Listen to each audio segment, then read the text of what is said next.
Xavier against TCU and that matchup. Ken, I got to start this conversation with you, man, with this team. We had some conversations before we went on of this team heading into the season. We thought that they would be better, especially individual players, than what we've seen so far. So what's your take on this loss that Xavier took tonight against TCU?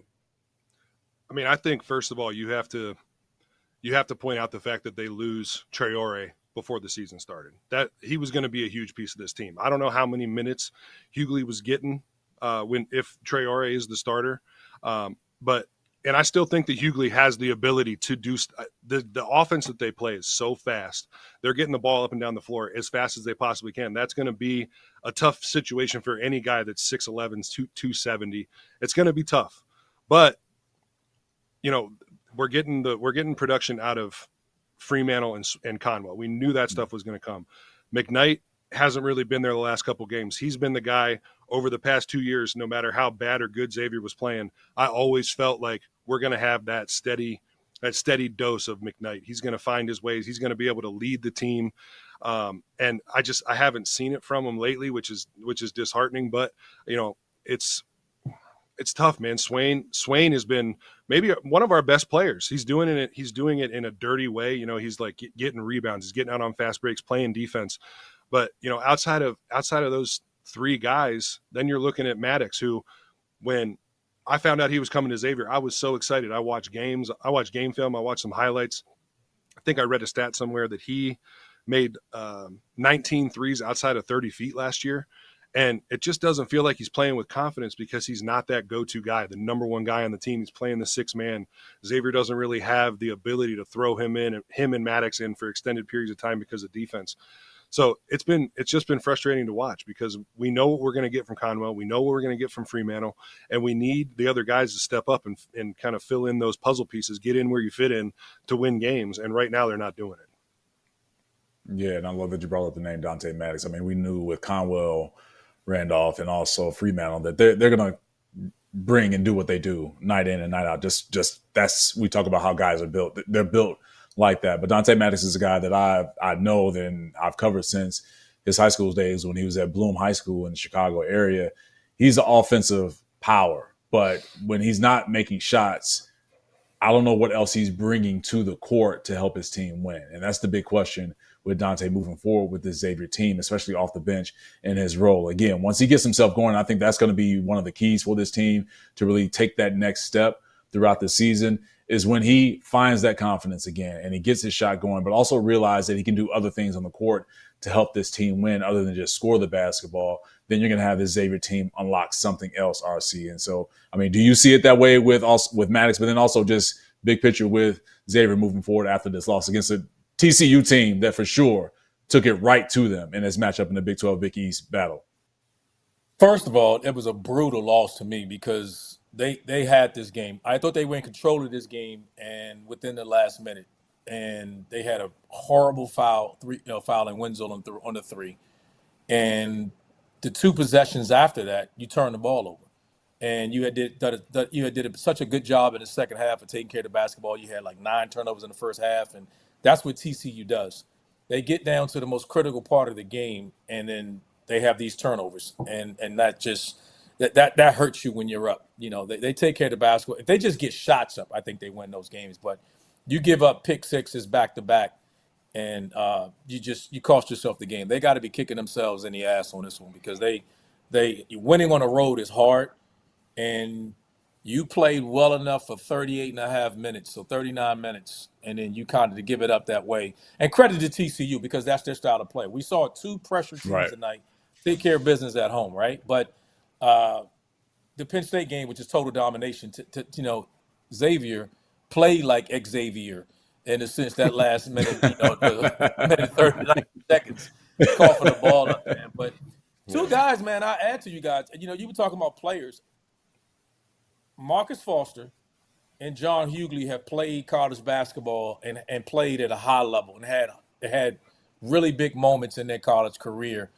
And I'm waiting on them to be like, I know Traore is out and now Hugley's is in the lineup and he's playing, but I've seen him when he was at Pitt had moments where he was a force inside. He had a huge impact. So I don't know if it's because he's dropped so much weight he's trying to play more on the perimeter. But he was one of the best in not just in the ACC. He was one of the best in the country at posting up, drawing fouls, being physical. So I don't know if he's lost so much weight he doesn't feel like he needs to play that way. He hit one shot tonight, as you mentioned, Kenny, and it was a 3. And so, but there's more there for him to contribute to this team, and I've seen Foster do more too. So, Sean's a hell of a coach, but those are the two guys I look at. If they can elevate their play to help Xavier out again, I think then Xavier can be a surprise team, even in the Big East, even throughout the injuries. But Traor's injury it is devastating to him. But that's where Hugley's got to step up, and I thought he was going to be even better sliding into that role, and Foster's got to be. He's got to step up and be more consistent. So for me, it's those two guys. And not just depending on him, but I've seen those two guys have success and play this game at a really high level, and I think they can get back to that. I was when I found out Hugley was coming to Xavier, right?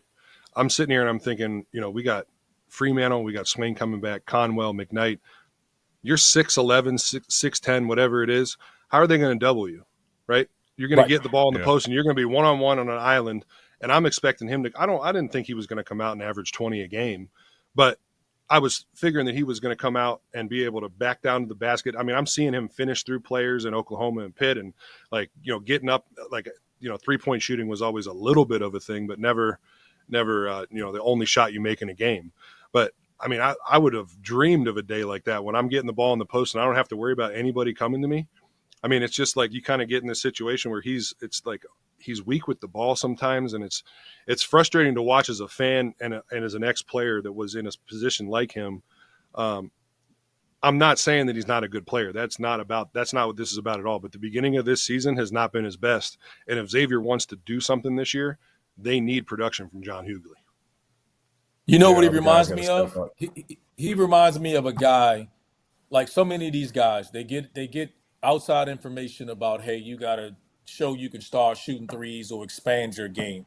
Nobody is paying John Hugley money to shoot threes. So if you want to get paid, get on the block, dominate there, because that's what you're good at, and then step out occasionally and knock some threes. Right. If you're sitting out there and you're just jacking threes, or you're trying to be this perimeter guy, other than dribble handoffs or screening and rolling or whatever like that, somebody will pay you for that. I've seen him dominate a game posting up against high-quality bigs. I've seen him do that. So for whatever reason, it's just been a slow start to him. But if he wants to be a pro or make some money at this game, which I know he does, it's got to be inside out. It's got to be defensively. It's got to be rebound. It's got to be all those things. We talk about this. Hell, he had 1 rebound in 13 minutes. Right. And so say what we want. There's a lot of potential and talent there, but at the end of the day, Sean doesn't give a damn about none of that. Sean's about production, and you better be able to give some production. Well, and you look back to 2 years ago when they go to the Sweet 16, they have Sule Boom, Colby Jones, Jack Nunge. Those are the 3 best players on the team, and nobody's doubting that. But the guy that we're talking about the most is Jerome Hunter, because he comes off the bench. He barely plays all year. He comes out, he's getting 10, 15 rebounds in games. They don't even come close to beating Kennesaw State in the first round if it's not for Jerome Hunter, right? So he just needs to find his spot. We don't need it. They don't need him to go score 10 points or 15 points, but they do need him to get more than 1 rebound. They do need him to get more than 0 block shots and clog up the paint. They need that stuff from him, because you're going to get the scoring from their 3 main scorers every single night. They just need him to do something. And right now he hasn't found his way in that offense.